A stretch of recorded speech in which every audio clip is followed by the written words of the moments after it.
worship your name. We glorify your name, O God. Tunay ngang ikaw ay dakila, O Diyos. Because without you, we are nothing, Lord. And without your grace, without your presence, everything is useless, oh God. Even our voice, our talents, oh God, the strength that we are using today, Ginoo, this is yours, Lord. Gikan sa lapalapa, padulong sa among ulo. Among ginaintrigo ang tanan diha kanimo, Lord. Because we are worshiping you. Not because of our talents, we are worshiping you because of who you are. We are worshiping you because we love you. We are worshiping you, Lord, not because hatagan minimum blessings, but Lord, we are worshiping you. Tungod kay nasayod kami, nga ikaw lamang ang Diyos nga tuburan sa tanang butang, Ginoo. Lord, we are not righteous. We are never righteous. But yung kasumungpulong, you made us righteous. Oh God, pinaagi sa imong blood. You made us deserving to worship you. You broke the chains for us, oh God. Because you are powerful, miraculous God we serve, Lord. And tonight, Ginoo, di mi magabarog karon. We can't stand without you, Lord. And kini nga conference, Lord, di ni mahitabo kung dili pinaagi sa imong grasya, Ginoo. Busa, Lord. Karon as we worship your name, Lord, among ginabalik ang tanan diha kanimo. Because you are the only God who deserves the glory, Lord. And as we go on to our worship, Ginoo, we pray that every words that comes out from our mouth, Ginoo, basusama nga mahumot kay insenso sa imong halaran, O Diyos. Oh, we worship you, Lord. We glorify you. We welcome your presence in this place. Every corner of this church, Ginoo, we declare blessings upon blessings. Every corner of this church, cover with your holy, precious blood. As we continue to our program, Ginoo, walay distraction, Lord, na makapenetrate every words of the enemy. We rebuke in the mighty name of Jesus. And as we continue to worship the Lord, let your Holy Spirit fall down and let this Lord, your holy ground, in the mighty name of Jesus.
sa likod.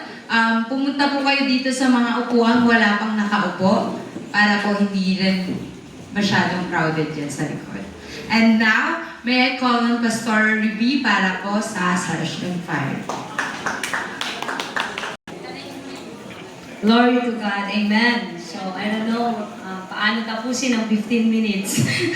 Natitira sa akin 15 minutes. But anyway, I know that every minute mahalaga po kay Lord. Can I hear amen? Hallelujah. Glory to God. Amen. So, open your Bible on Romans 16:17 to 19. Amen. Hallelujah. So, ito po yung sinabi ng salita ng Panginoon. Mga kapatid, sabihin mo sa katabi mo, kapatid! Kapatid! Ayan. Nakikiusap ako sa inyo. Mag-ingat kayo sa mga pasimuno ng mga pagkampi-kampi at sanhi ng pagtalikod dahil sa pagsalungat nila sa aral na tinanggap ninyo. Iwasan ninyo sila. Sabihin mo sa katabi mo, iwasan mo. Alright? Ang mga taong gayon ay hindi naglilingkod kay Kristo na Panginoon natin, kundi sa pansariling hangarin. Nililigaw nila ang mga may mahinang pag-iisip sa pamagitan ng kaakit-akit at matatamis na pangungusap. Balitang-balita ang inyong pagkamasunurin kay Kristo at kinagagalak ko ito.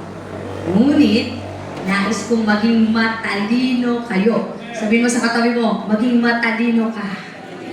Hindi matalinaw, matalino. Amen.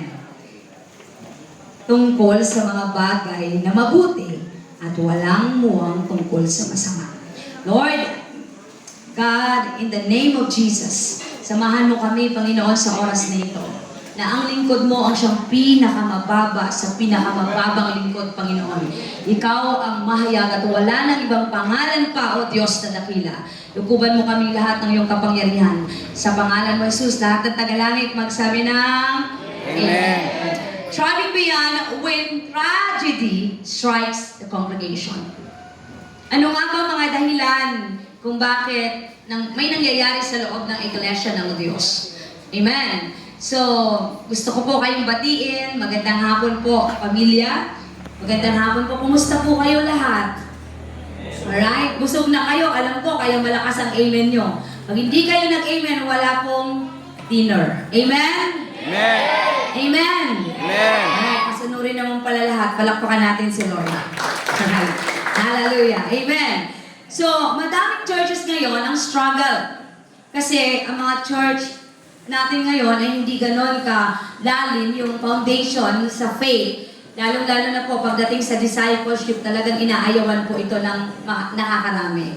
Alright? So, marami po ngayon mga pastor ang bugbog. No? Maraming pastor ngayon talagang na-stress. No? Kahit pastor na de-depress po dahil tao lang naman po ang pastor. Hindi po ito robot. Amen po ba? So, bakit po lagi na lang nangyayari na konting bagay sa loob ng iglesia pinapalaki? Huwag natin kalimutan, ang sabi po ng John 10:10, sinabi po kanina ni Pastor Dan, the enemy came to steal, to kill, and to destroy. Walang ibang mission, impossible ang kaaway, kundi ang manira, magnakaw po, at magwasak. So marami pong biktima dito dahil hindi po tayo aware sa mga nangyayari. So ang tanong, sa kabila ng iba't ibang operasyon na pinagdadaanan ng mga iglesia ngayon, paano ba tayo manatiling ganap, matatag, at yayabong sa ating spiritual na pananampalataya? Paano ang katanungan? Ano-ano ang mga issue na dapat iresolba o dapat paghandaan ng body of Christ? Pangatlo, ano ang madalas na kultura ng loob ng church na naging stagnant ang growth at parang pagong ang pag-usad, napaka-slow po ng pag-growth ng church. So, ito po yung mga common issues sa loob ng church. Alright? Ito yung common tool na ginagamit po ng kaaway para po ang church ay magkaroon ng division, subdivision. Alright? Amen po ba? Okay. So, bakit po dumadami ang churches ngayon? Kasi po, pag hindi nagustuhan yung pastor, magbuo ng church. Kaya po ang mga born-again churches para makakabuti. Kasi kung hindi na gusto dito, may pastor naman kaming ma-hire. Sige, ngayon mga pastor ngayon, tamad mag-pioneering. Nag-aantay na lang kung ano yung simbahan na ma-divide. Kasi yun ang papasukan. Pero wala yun dito. Palakpakan natin si Lord. Amen? Hallelujah! So, ano po yung mga pangunahing dahilan kung bakit po ang church ay kailangan po talagang tumayo, no, na matibay? Number one, pagdating po sa decision making and planning. Alright. Madalas po ang issue sa church ay pagkampi-kampi.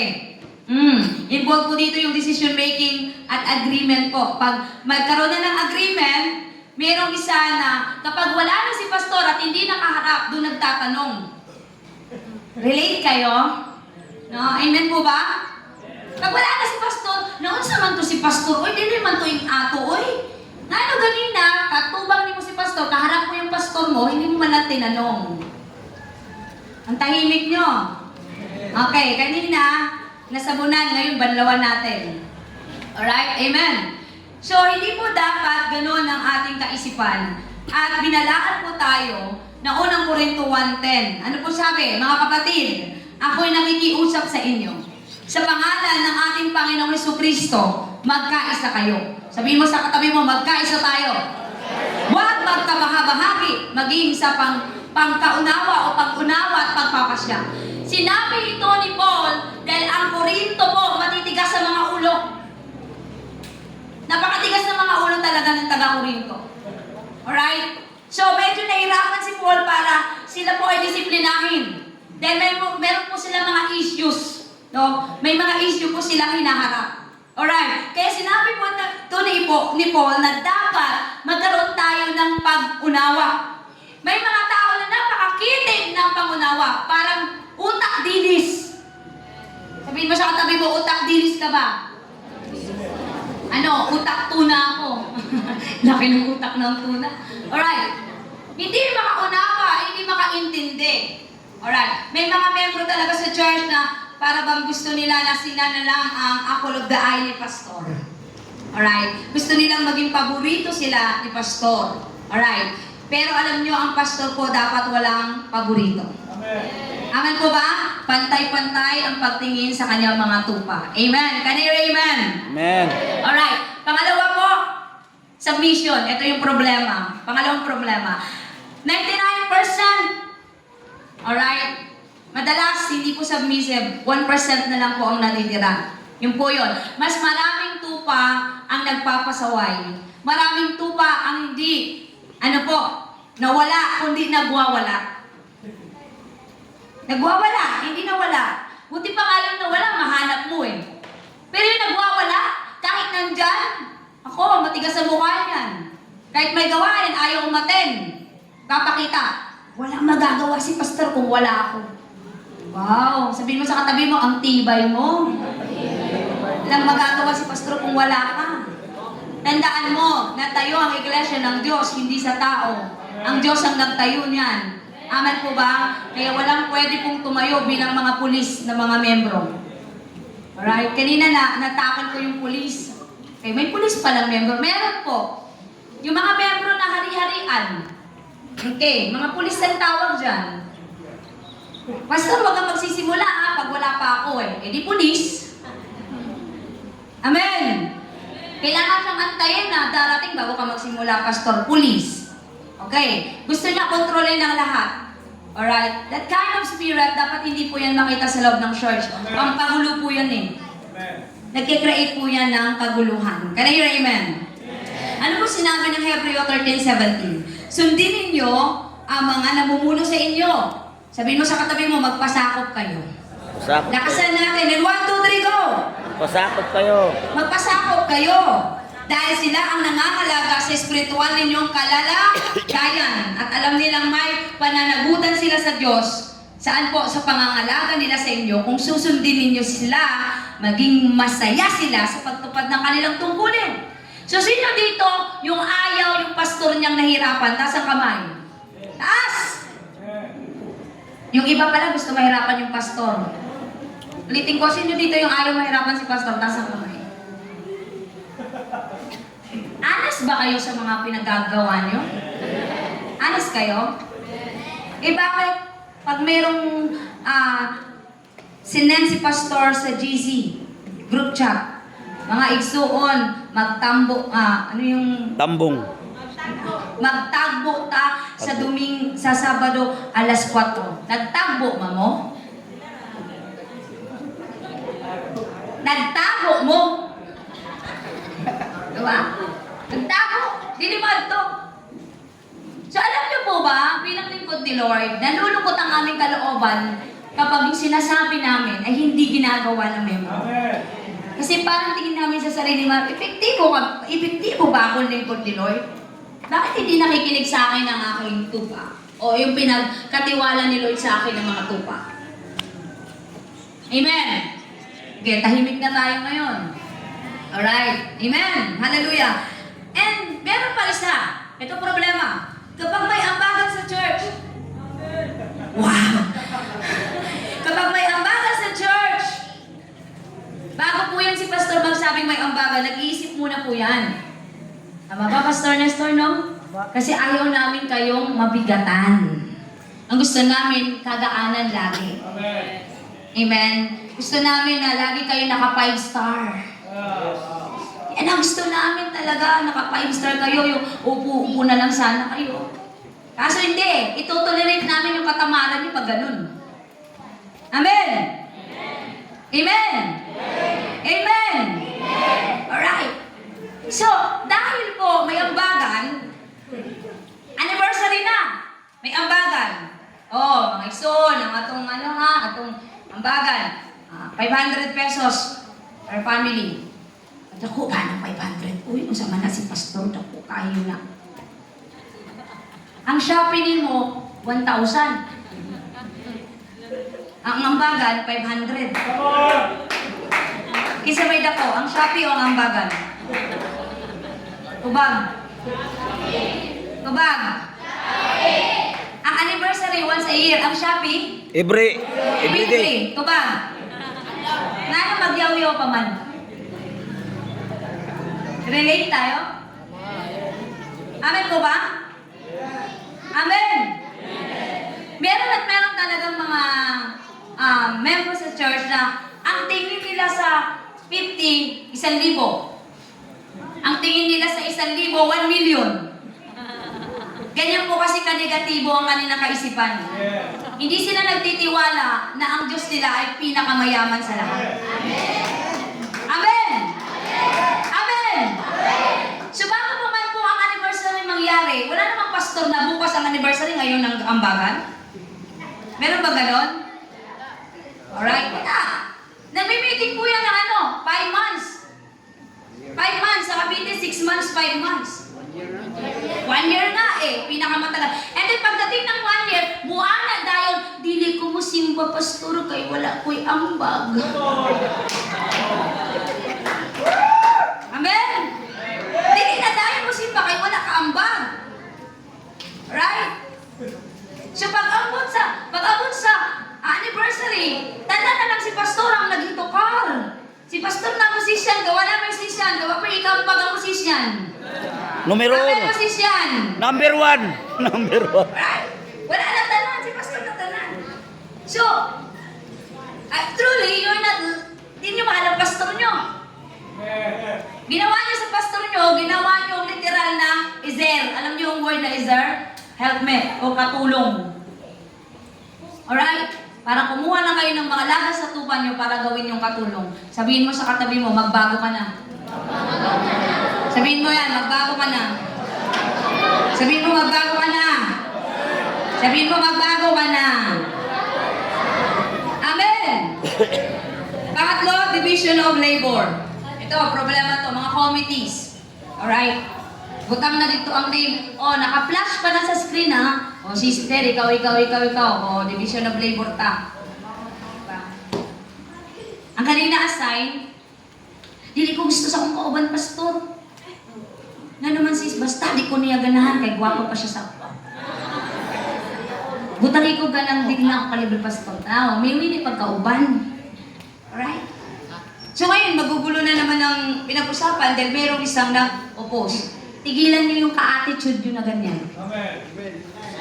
pala decision kayo, hindi naman kayo ang lingkod ni Lord. Can I hear amen? Yung pala decision na yan ng mga membro, baguhin yung ugali nyo. Hindi kayo nakakatuwa. Amen po ba? Hindi kayo nakakatuwa. Nagpapabigat kayo. Pinapahirapan niyo yung gawain. Kayo yung nagpapabigat sa gawain. Kaya hindi nakausad ang gawain dahil sa ganong ugali na meron kayo. Amen! Pero wala sana yung dito. Palakpakan natin si Lord. Amen! Hallelujah! So dito, madalas sa committee, lumalabas yung mga competition. Kaya ang committee na to, food. Kinahanglan dyan, dami tayong food kay gwapo silang decoration. Ano tawag dyan? Magpapaasan ba? Right. Huy! Ang iyang hanag kay ito kasako nga bugas. Dati, palit og 10! Palit og 10! Kay si Brad kay 7. 10 jud ta dad.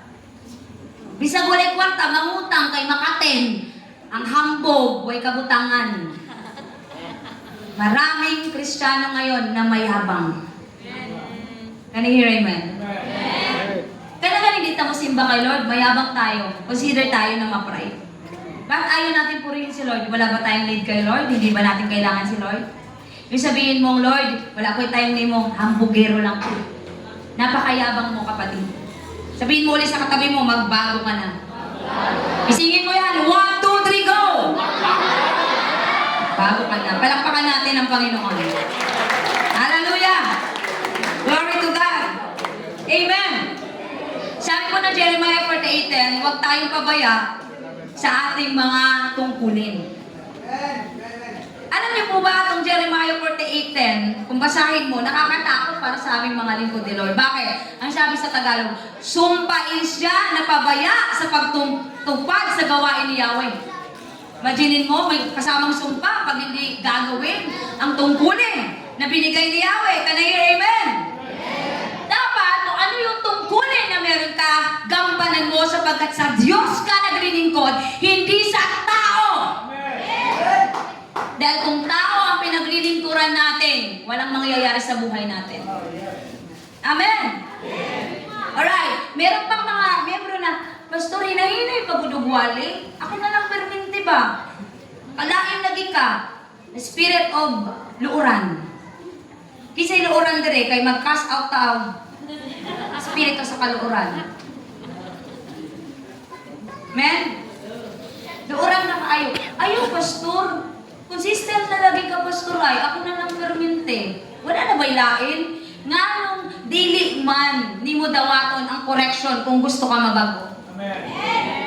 Kung gusto mong mabago, tanggapin mo yung correction, nakakabuti yan sa'yo. Hindi yan nakakasama. Dahil ang gusto ni Lord, haharap ka sa Kanya na karapat-dapat. Sabihin mo sa katabi mo, karapat-dapat. Kalugod-lugod. Amen. Palakpakan natin ang Panginoon. Yes, God. Hallelujah.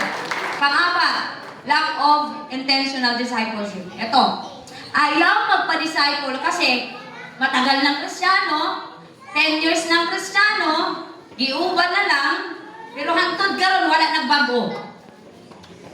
Anong gagawin? Back to basic ng disciple. Yes. Urgent po to, back to basic ng disciple. Bakit? Kung ikaw ay tumalima sa iyo ang salita ni Lord, kahit naman sana yung sinabi ng Romans 12, no? Na dapat magbago yung mind mo, dapat meron ng resulta. Pero kung 5 years ka na ngayon, 10 years ka na, inuban ka na, nagkaapo ka na, hindi ka pa rin nabago, kailangan mo pong mag-back to basic ng disciple. Kailangan balikan mo yung you must be born again. Amen? Bakit po? Kasi baka nung narinig mo yun, hindi mo pinasok sa heart mo. Hindi mo pinasok sa isip mo. Basta mo lang narinig, dahil gusto mo ng kaligtasan, assured ka na, kaya hindi mo po nilalakaran yung natutunan mo. Can I hear amen? Yes. Kung nakasabot, palakpakan natin si Lord. Amen. Naapay rason, mo inaani pa, basahan naman ako ng Bible, Pastor. Kung nabasahan ang Bible, nga nung mo pa man sa laing doktrina. Kung nabasahan tanan ang sa Bible, nga nung maglibog pa man, sorry mga Tagalog, naguguluhan. Right? Bakit naguguluhan pa tayo? No, pagdating sa grace. No, gulong-gulo ang mga Kristiyano ngayon. Gulong-gulo pagdating sa grace. Pagdating sa tithing, gulong-gulo din. Kasi maraming lumalabas sa Facebook na, mga pastor, nagbuhay ng kwarta. Kailangan lang nila ng tithes ninyo, mamamalhin dito sa walay tithes. Ilong lagi mo karon. Alright? Amen. So, gulong-gulo. Pagdating din sa grace, gulong-gulo. Alright? Kasi may mga aral na hindi pinapalalim ang katuruan mula sa Diyos. Kaya makarinig lang ng bagong aral, feeling nila, yun na yung bagong aral. Ang tagal mo ng Kristiyano, naniniwala ka pa sa itim na pusa. Ang tagal mo ng Kristiyano, naniniwala ka pa sa pusa na makapag-bless pag gumaganyan sa tindahan mo. Tapos may palakapang may pera. Ang daming paniniwala. Dahil mo ng Kristiyano. Curse po ang dala niyan. Can I hear amen? Can I hear amen? So dapat kung matagal na ng Kristiyano, founded na po ang iyong pananampalataya. Amen. Hallelujah. Glory to God. What are the church cultures that hinder the church to grow? Ano yung mga kultura na nasa loob ng iglesia? Na talaga namang ito yung dahilan kung bakit hindi nag-grow ang church. Number one, the quality of preaching. Yung nagmumula po lahat sa pagtuturo ng pastor. Nagmumula po lahat. Kung ano po yung sinasabi ni pastor, yun po yung napikid sa mind ninyo at na-absorb. Kasi para po kayong mga sponge na kung ilagay sa tubig, pag angat mo, kanina magaan, pag nilagay mo sa tubig, sobrang bigat na. Ganun po ang mga listener. Sana ganun ka. Maging SpongeBob ka. Amen. Can I hear amen? So pagdating po dito, no, sa quality ng preaching, ang pastor nag-encourage, mga igsuon manangyaw ta, kay moabot na ang Ginoo. Pati nga lang membro, manangyaw, pero si pastor dito nag-ana-ana, nag-ani-ani. Kung ka pastor manangyaw, wala lang kita nangyaw. Lakaran mo yung sinasabi mo, walk the talk. Sabihin mo sa katabi mo, walk the talk. Kung usay mong bisulti, buhata. Palakpakan na ako, si Roy. Ilang oras na natitira sa akin? 2 oras. Okay? Pangalawa, yung style po ng leadership, managing the church. Alam niyo po ba, ang pagpapatakbo ng iglesia ay tulad po ito ng negosyo. Kung wala kang mga taong ilalagay na pagkakatiwalaan, hindi po mag-grow ang church. Can I hear amen? Amen? Amen? So, kailangan po ma-manage ng gusto yung system ng church. Kaya dapat sabayan natin ngayon ang technology. Amen? Merong mga church na ayaw gumamit ng mga ganyan kasi daw gawa ng kaaway yan. Ayaw magpa-improve. Hanggang ngayon, nakasulat pa rin sa Manila paper yung mga songs. Kasi gawa ng kaaway yan eh. Lahat naman ng bagay dito sa mundo, pag unbeliever ang gumawa eh, kanino yung galing? Wala tayong magagamit kung ganun tayo kapilosopo. Ang gagawin po natin sa bayan, amen, pero wag tayong conforming. Wag tayong maging compromiser. Can I hear amen? Alright. Kasi ngayon, kung low-tech ka, high-tech na, hindi ka makakausad, kapatid. Ang mundo ngayon, pa-high-tech ng pa-high-tech. Baka next time, no? Magugulat kayo, may drone na sa loob ng simbahan. Alright? Lumilipad na lahat. Pati yung musician, lumilipad na rin. High-tech na eh. Dati, yung praise and worship, naka-acetate pa kami dati. Wala, grabing sulat, acetate. Sino nakaranas ng acetate? Yung, ang laki ng ganyan, no? Pag mayroon kang ganun, no, umiyaman na ng church. Tapos isa na sa may ilaw. Alright? Okay? Projector. Naabutan ko po yun. Yun yung mga unang naabutan ko nung kasagsagan na naglilingkod tayo sa Lord as praise and worship leader. So kung hindi mo sabayan, malolotek ka, high-tech ang mundo. So kailangan, sabihin mo sa katabi mo, kailangan mapuno ka ng God's idea. Palakpakan natin ang Panginoon. Amen! Kaya kanina, no, sa amin pong pag-aaral tungkol dun sa life group, ang sabi ko sa kanila, yung term na cottage prayer, inisip ko talaga dati, cottage, dun sa beach, mag-Bible study. Yung pala sa bahay lang din. Kaya, sabi ko, pwede naman natin ibahin yung term para po makasabay din ang mga unchurched o unbeliever. Amen! Hallelujah! So, mga pastor, ang gusto ko lang i-advise sa inyo, no, sumunod tayo sa technology. Alright? Dapat marunong na tayo ngayon ng PowerPoint.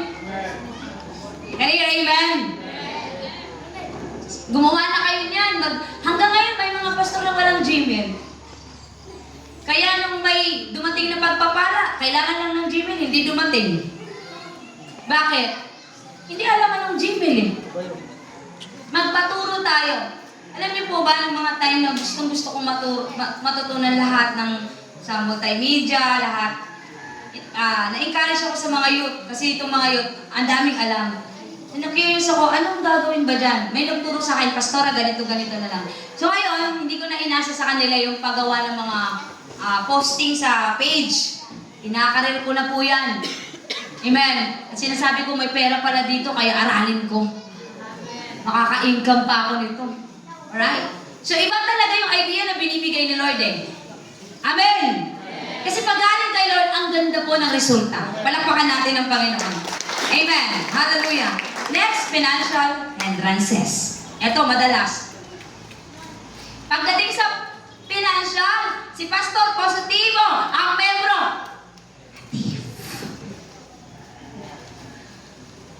Sabi ni Pastor, bibili tayo ng lupa. Ang sabi naman ng membro, walang pera.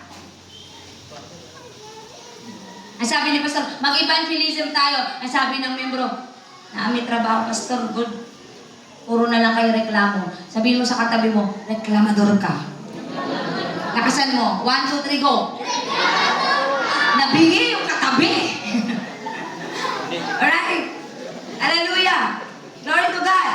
Huwag niyo pong isipin, huwag niyo isipin to. Kapag kayo ay may puso para sa gawain ni Lord, mag-provide sila. Hindi kayo papahiya ni Lord. Kasi anak tayo ng Diyos. Can you hear amen? Pag sinabi ni Lord, punta ka doon, pag-abang ka lang sa labas, mamaya may dadan, Pastor, asan punta mo? Doon lang, sakay na. Pero kung puro ka negatibo, walang mangyayari sa iyong magandang resulta. Can you hear amen? Kaya ng mga taga-Cavite. Noong December, pagbalik ko, ay, may conference. Ang sabi ng iba, wala kasing pera, pastora eh. Ganun ang inisip mo agad eh. Pero yung mga nag-isip na makakasama ako, pinapunta nga talaga ni Lord. Palakpakan natin ang Panginoon. Amen. Hallelujah! So, paano mag-grow ang church? Make the decision to grow. Sabihin mo sa katabi mo, umpisahan mo na. Lakasan mo, lakasan mo. And 1, 2, 3, go! Kailan ka mag-umpisa? Abay, pag-uwi mo sa Sabado. Sabado tayo magtatapos sa Friday. Pag-abot og 19, makakita gani kag naglakaw-lakaw, kalag na. Sung gabi dayon. Pag nakita mo na kailangan nila ng kaligtasan, wala nang bukas pa, this is the time of salvation. Now is the time of salvation. Can I hear amen? Amen. Dahil nagani kang kamurag, i-close ako ng God. Ang buhaton na to, pag-abot ana, naaga ni mag-alok-alok. Bisag ako gi-alok, ako juga, pila man na, magkano po yan? Ay, ang ganda naman. Mga 3 beses kong bili, sisimba tayo. Bakit? Magkakilala na kami, mawawalan siya ng suki. Sabi niya, opo, saan po ba simbahan niyo? Ay, doon lang po. Punta kayo. Can I hear amen? May bibig po ba lahat? Eh, bakit hindi nyo ginagamit pag-preach ng gospel? Ano ginagamit nyo sa bibig nyo? Ang bunganga nyo sa asawa nyo tsaka sa anak nyo. Yan, gamit na gamit. Alright? Pero pagdating sa gospel, tikom kayo. Kapag malaman nyo na wala pa relasyon yan kay Lord, hindi pa siya naka-engage kay Lord. Yung pa sa Bisaya, banatibay. Sabi pa sa Tagalog, tirahin mo na. Amen. Tirahin na yan. Pag may pagkakataon, tirahin na. Bakit? Kawawa kung ipagpabukas pa. Palakpakan natin si Lord. Palakpakan natin si Lord. Amen. So create a simple mission statement. Kagaya natin statement daw, we learn, we lead, we grow. Your growth, our mission. Simple statement. Dapat isaksak mo sa isipan ng mga membro na meron tayong goal.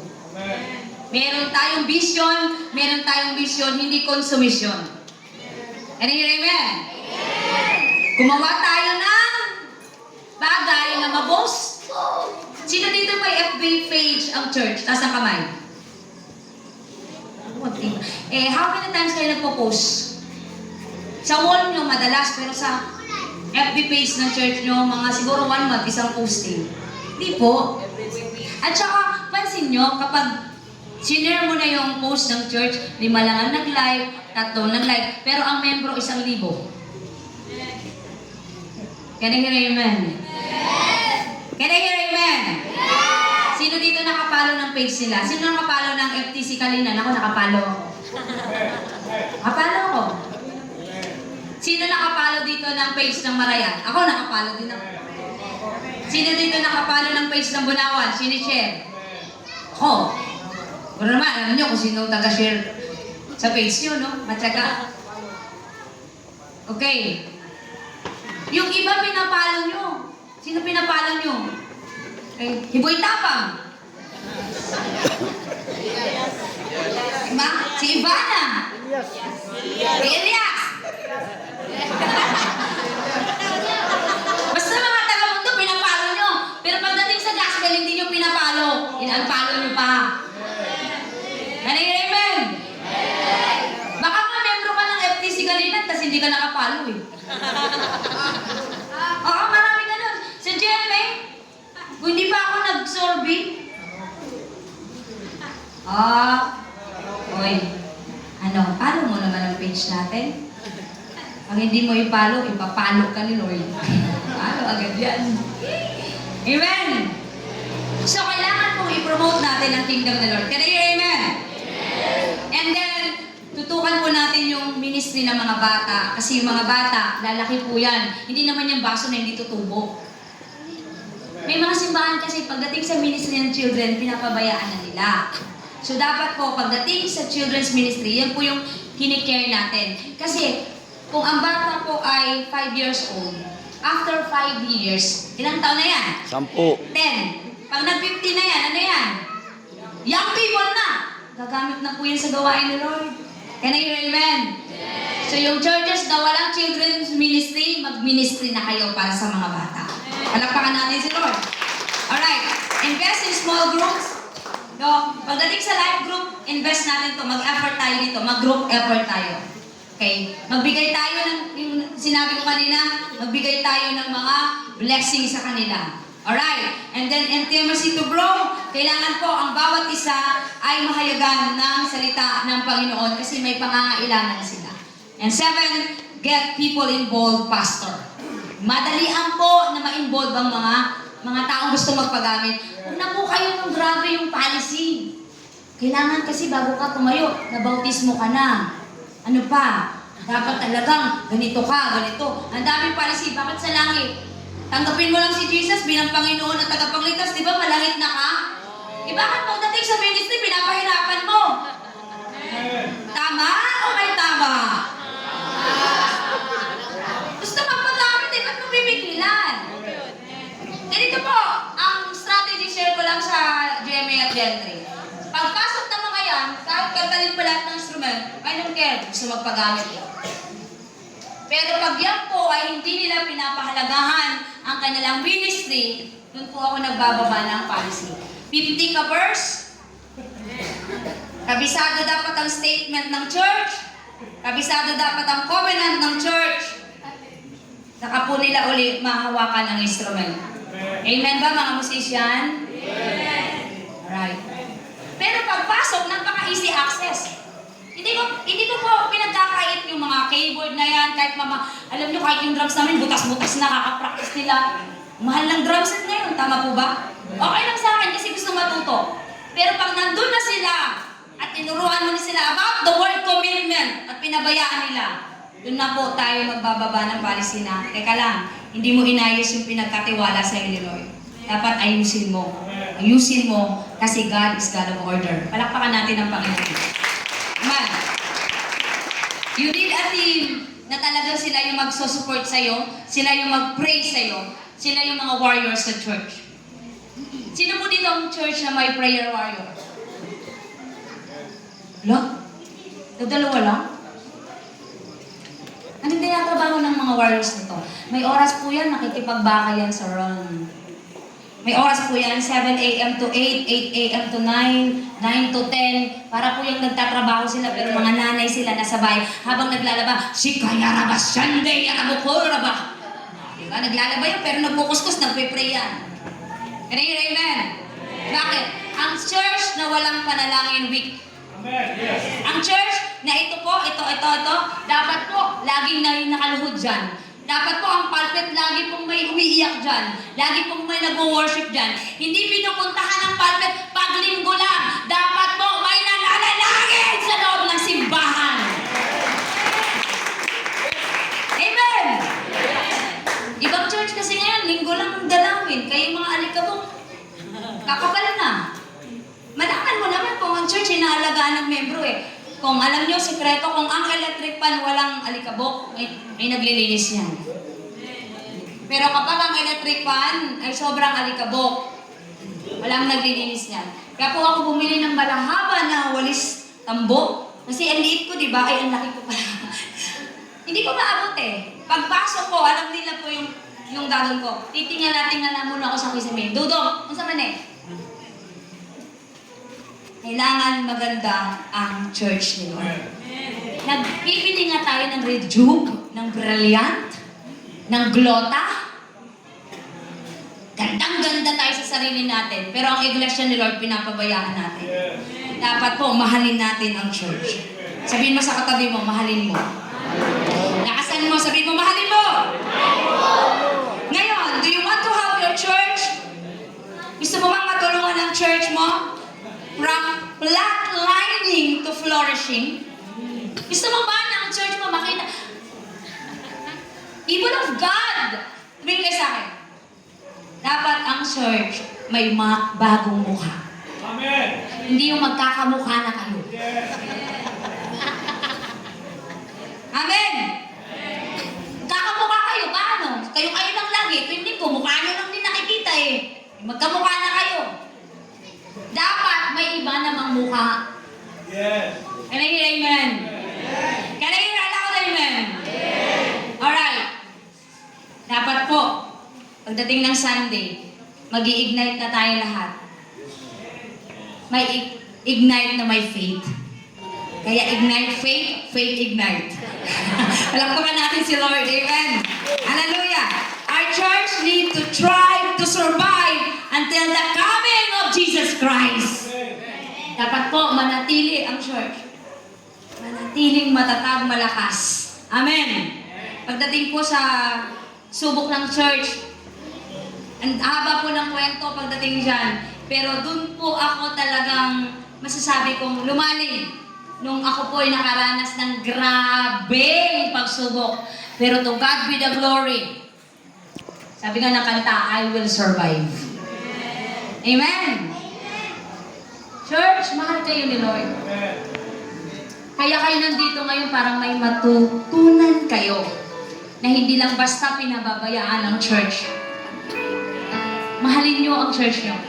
Kahit kayo na yung pinakamayaman sa community at membro kayo ng FTC Kalinan. Kumuha kayo ng walis tingting, magwalis kayo sa loob ng simbahan. Kahit kayo na yung pinakamayaman, mayor na kayo, mag-member kayo ng church, kumuha kayo ng pamunas, punasan nyo ang pulpito. Luhuran nyo ang pulpito. Ingin nyo kay Lord na manatiling matatag ang kanyang iglesia. Manatiling matatag ang gawain ng Diyos. At huwag na huwag kayong pabaya. Dahil maraming Kristiyano ngayon natulog sa pansitan. Sabihin mo sa katabi mo, gumising ka. Takasan mo, sabihin mo, gumising ka. Kailangan ka ng iglesia. Lahat po ngayon ng may naintindihan, tumayo. Tayo tayo lahat. Hallelujah. Glory to God. Amen. Kung nandito yung pastor mo, lapitan mo yung pastor mo. At sabihin mo sa kanya, Pastor, salamat sa pagtsatsaga mo sa akin. Amen. Can I call on the pastor? Punta po kayo dito sa harapan. Lahat ng pastor punta sa harapan. Dito sa harapan, pastor, mga pastor, dito kayo, dito kayo. Dito kayo, lahat, dito tayo. Kung meron kayong mga kasamang member, mga member, hindi lang Pastor's Day appreciation dapat ginagawa ito. Dapat linggo-linggo nagpapasalamat tayo sa mga pastor natin. Amen? Hallelujah.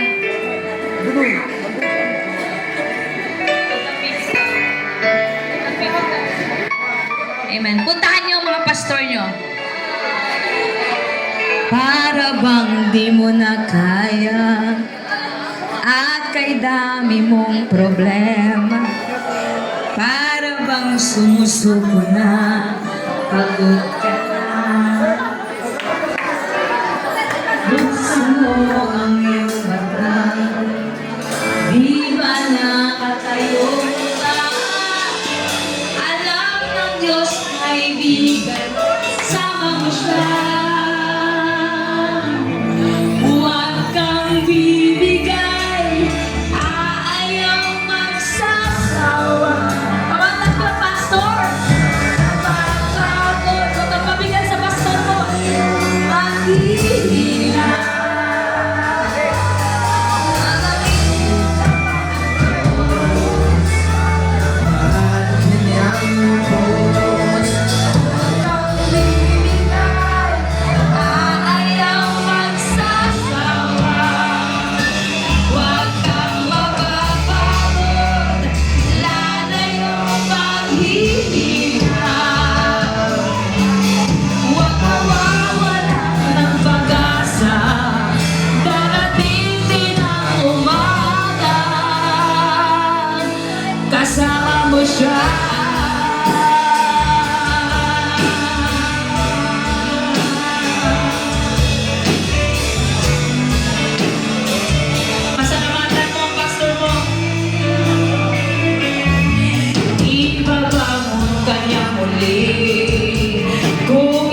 ng Amen.